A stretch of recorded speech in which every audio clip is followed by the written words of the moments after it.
Robbie, dairy industry has a lot of participants in it. They're farmers, they're dairy processors, it's logistic companies, and many, many others. But there isn't too much information available for general audience about the industry. So, as a specialist in this industry, can you please tell us what is the worst nightmare for the small medium enterprise owner who wants to use milk as an ingredient in his or her business in terms of financing this enterprise? I would say the biggest nightmare that one could experience when using dairy in a form of production is the aggressive nature by which price can move. So as the world, as the EU in particular, becomes more tied to the international pricing, the volatility experienced in these markets is creeping more and more into Europe. These markets are very seasonally driven. They're very, very responsive to demand, and they typically have a volatility coefficient of over 40%. So for example, in 2013, we saw whole milk powder trading on the global market at above $6,000 US a ton. Today, so this is 3 years later, less than 3 years later, it's trading at $2,000 a ton.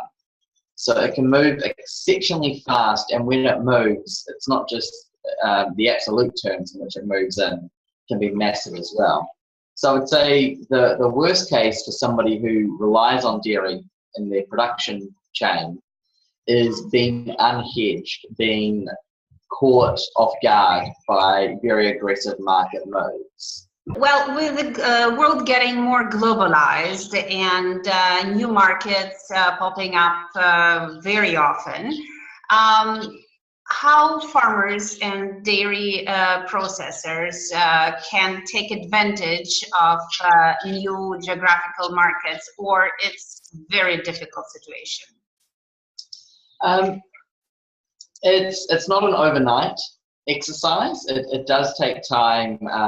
As with any commodity business, particularly food, the infrastructure, the supply chain infrastructure needs to be there. The tariffs, quotas need to be in place. But with the liberalisation of trade, these are becoming lower and lower hurdles, and we are seeing more product flowing across borders. So business can be done, and it can be done very well, but effort has to be put in. Talking about an imaginary chocolate producer, I'm in Belgium, so it's a capital of chocolate, and Belgium produces a lot of chocolate, wonderful quality of chocolate, and goes all over the world. So are there any ways for a small or medium chocolate producer to hedge the risks with milk market or dairy market? I guess it's milk and butter that is used in chocolate production. And what can be done? So as a chocolate producer, you're naturally short. You're a natural buyer of butter and skim milk powder. What you can do is, if you know, for example, that in August you're going to require 100 tons of butter, you can take that position on the financial markets. You can take the equal and opposite position, thereby locking in your margin. So this is where the financial sort of meets the physical, in that it provides margin security, because the way in which markets have developed, the way in which the commodity markets have developed, it's no longer a question of revenue maximization. It's a question of managing your margin, of margin maximization. So with the financial instruments, you can look to the future and you can effectively back-to-back a deal. You can buy and sell in the same instance, locking in that margin.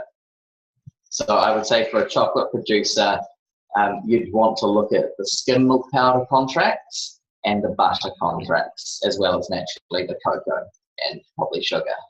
Would it be in Europe if we're in Belgium, or it will be American contracts or New Zealand contracts?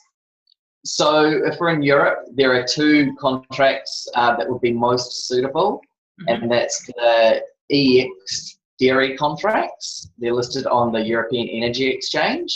They have a skim, milk powder, butter and whey protein contract. There's also the Euronext contracts, and these are the same but different.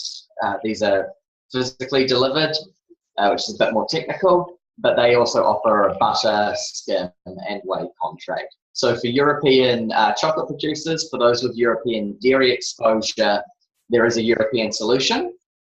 If, on the other hand, though, you are a European producer and you produce chocolate in Europe, but you also produce chocolate in the United States, and you pay for your butter and your skim, etc., in US dollars in the US, then you would want to use the American instruments, the Chicago Mercantile Exchange instruments for those transactions.